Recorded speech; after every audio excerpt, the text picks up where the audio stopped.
Thanks, Farah. Hi, everyone. So, the idea for this talk was based on the idea that building environments could make us feel better than they do, and not just in a basic physiological way by making us healthier, but also in a more positive psychological way. Essentially, I think our environments have got a little bit boring and can provide more stimulation. In preparing this talk, I've explored various impacts of environmental control and found that research in a number of areas supports making environments more variable, more sensual. My hypothesis is that we could improve the design of buildings to make us more productive, healthier, and happier. I want everybody to stand back and reconsider how we interact with our environments and how that impacts how we live. It feels to me like this is an area which has not seen very much change beyond the British Council of Officers instigating a tiny, yet still laudable change in summer internal temperatures in 2008. Maybe there is a little bit of scope for some revolution in our environments. Let's put people's experience back at the centre of design and consider creating more stimulating, more variable environments. For a bit of context, let's go right back and consider how life started. It began in the oceans, where temperatures are relatively stable and thermal stresses are low. Our ancestors eventually left the oceans to live on the land, where temperatures swing wildly with the sun, seasons, and the weather systems. To survive on land, organisms had to develop thermal control strategies. Each species now has limits within which it can survive, but a smaller range of limits within which it can be a success. For example, a small change of only 2 degrees in the average temperature of a lake can shift the species of the dominant fish population. Now, if you've been to these talks before, you'll know that it's quite typical to quote Vitruvius. So here you go. Vitruvius attributed environmental control to the beginnings of society. He wrote that the men of old were born like wild beasts in woods, caves, and groves, and lived on savage fare. As time went on, the thickly crowded trees in a certain place, tossed by storms and winds, and rubbing their branches against one another, caught fire, and so the inhabitants of the place were put to flight, being terrified of the flames. After it subsided, they drew near, and observing they were comfortable standing by a warm fire, they put logs on, and while keeping it alive, brought other people to it, showing them by signs how much comfort they got from it.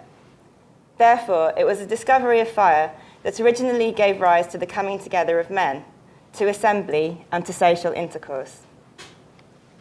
So, environmental control may have been at the root of our society itself, and the force which allowed us to leap forward to be what we are today.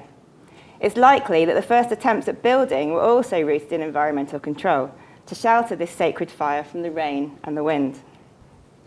Over time, our skills at control grew. Most people will know the Romans heated their bathhouses with warm air from furnaces below the floors, the earliest building services engineering. We were a little more backward in the Middle Ages in Europe, when it was common to simply have an open fire in the centre of the room that exhausted through a hole in the roof.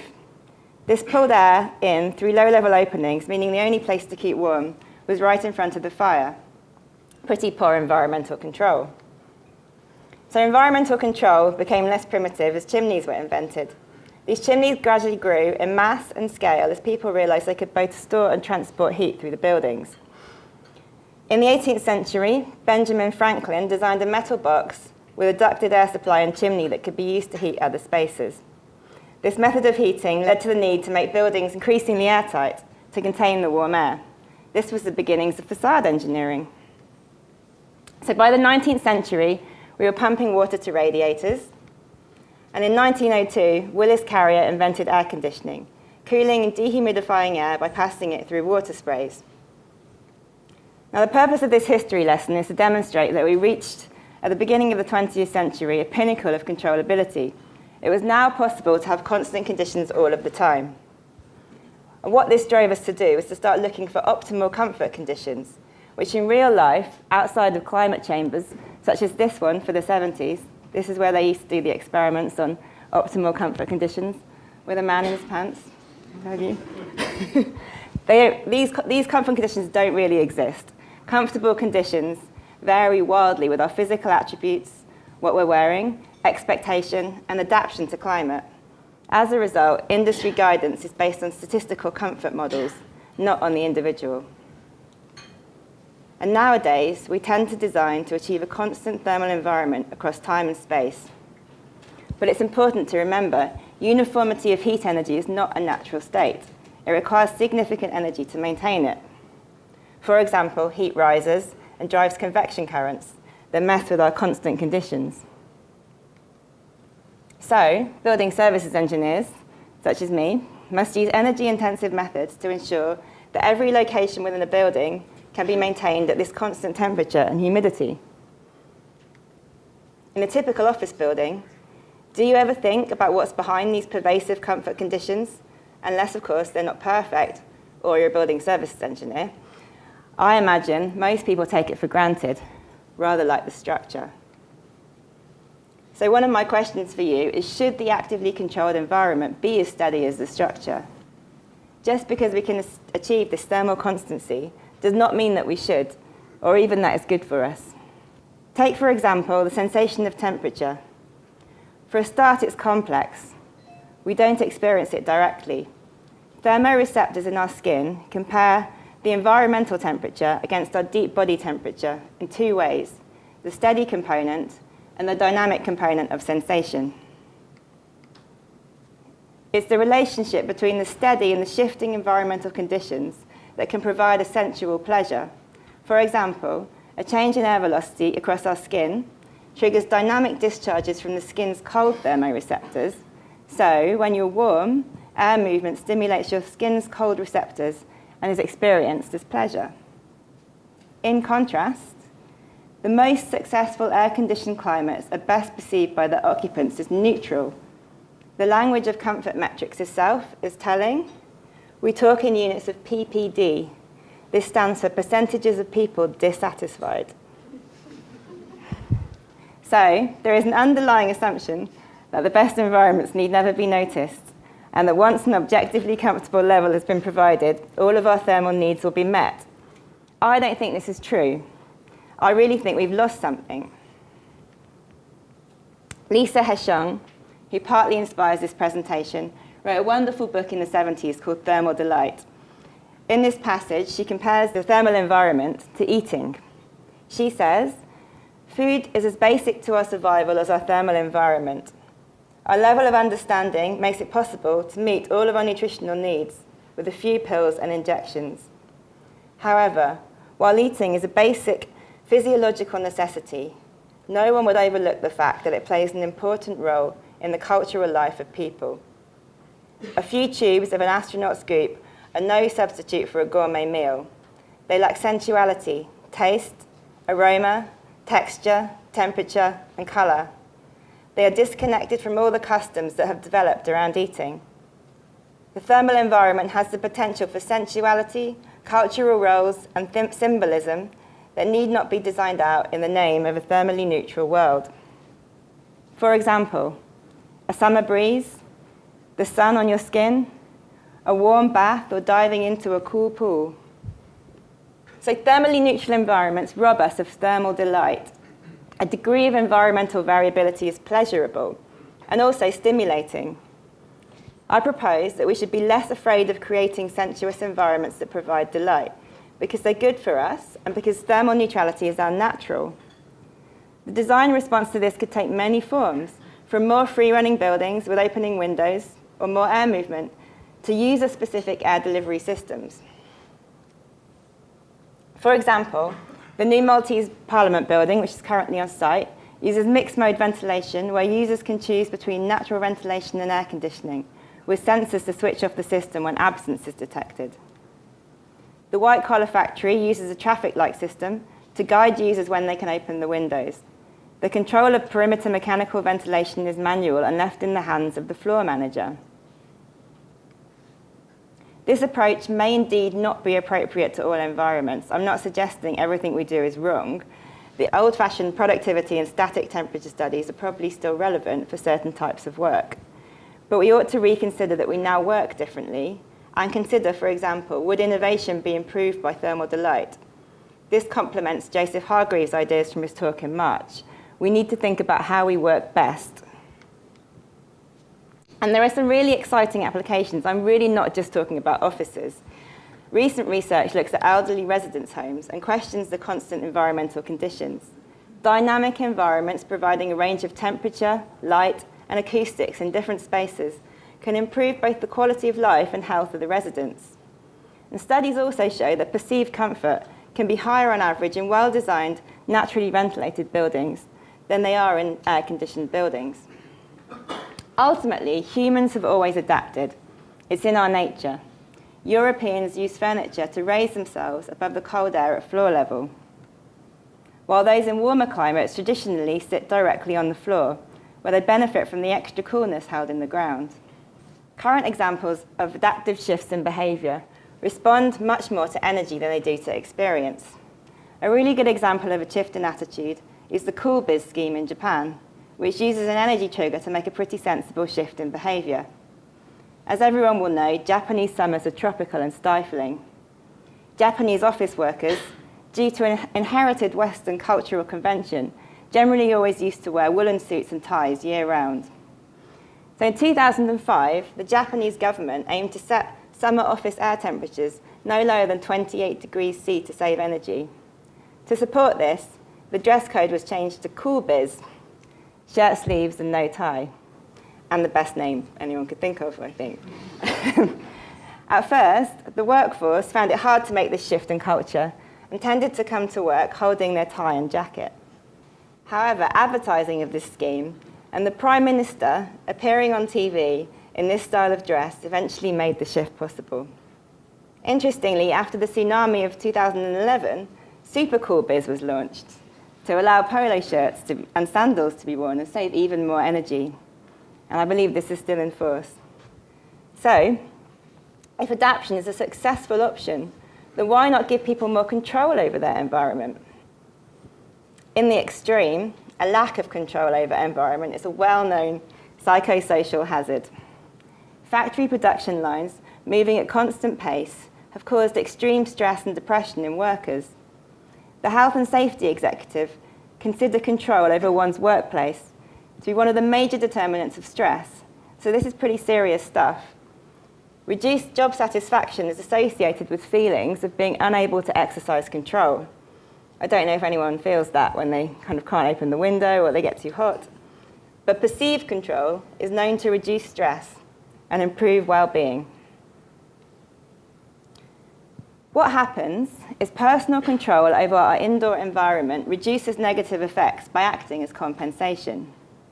Allowing people to make environmental adjustments themselves, such as opening a window or turning on a light, is perceived as a bonus. People are then forgiving of other malfunctions in their work environments, have fewer health symptoms, higher satisfaction, and improved performance.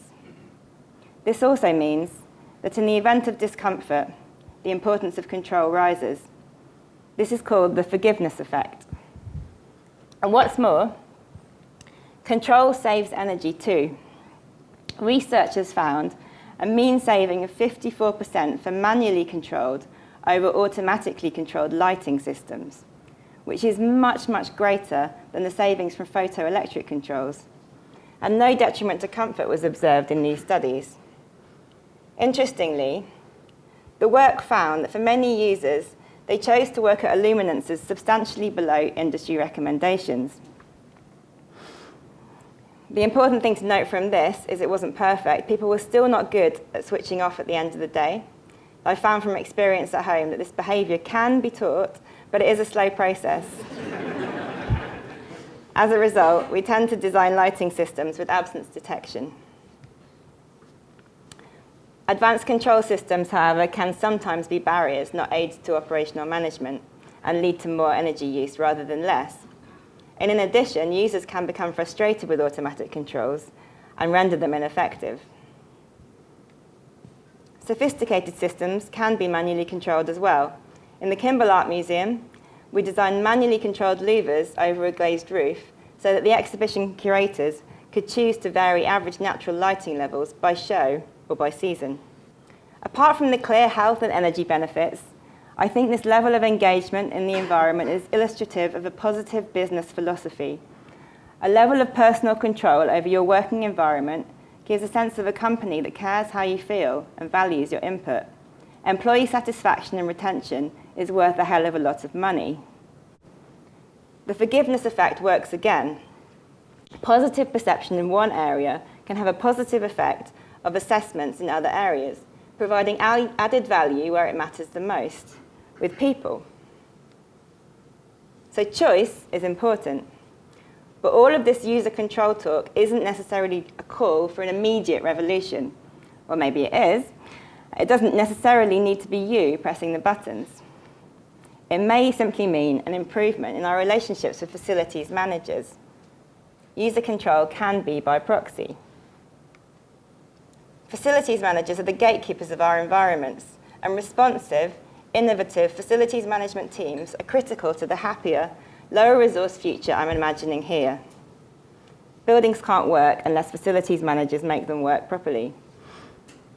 So design must put the user back at the centre, but so also must the facilities managers.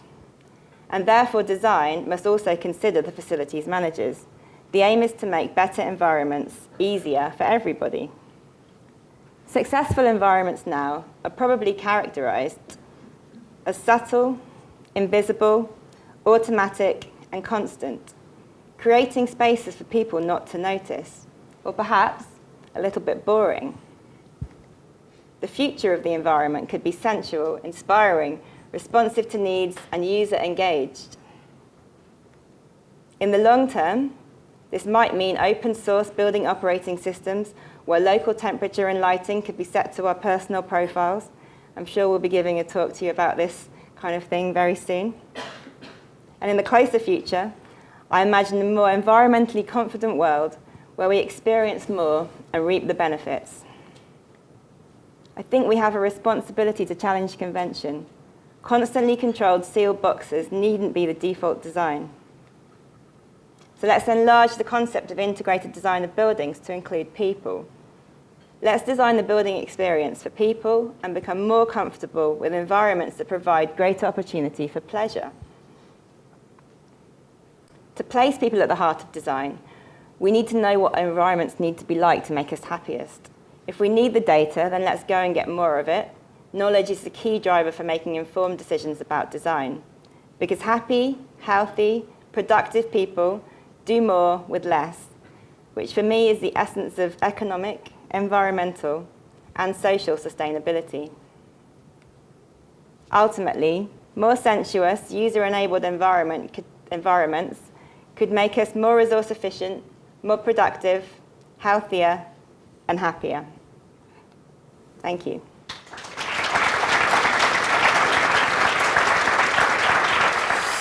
I really enjoyed it. It's nice to step out from the day job as an engineer. You get stuck in the detail a lot, so it's nice to get exposed to new ideas, new thoughts. So that was well presented and an interesting subject. So I generally work on existing buildings. I'm an energy manager, so working with facilities management teams, maintaining good quality environment, thermal comfort is really important for our clients and for our business as well. It was a very good talk and really show a gap between the designer and the end user of the building that need to be palliated as soon as possible, and to really make a point around that aspect. We are a sustainability practice doing BREEAM lead assessment, so essentially designing building to compliant with building regulation, but as well demonstrating how they can improve the comfort for the end user as well. So that was exactly on our line of work, and what Becci discussed is exactly the point that we're trying to make on our day-to-day work. I thought it was very inspiring. It's something that, you know, when you're designing a building or a bus or anything like that, you think about the look of it. You don't often think about how it should function, and that her message was really important, that we need to sort of start to think more about how the users will enjoy the building. We often are thinking about the way that stations are cooled or buses and how buses are designed, and I think, you know, there's a lot of transferability of that talk to what we do day to day. Very punchy, very relevant, and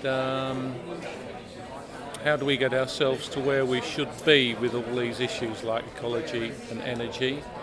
And my conclusion is, if you say, are current government encouragement and legislation doing enough? It's not doing enough.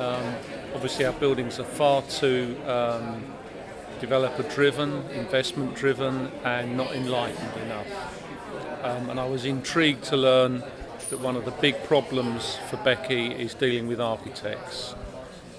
So I was very intrigued with that, and we obviously need to reform ourselves.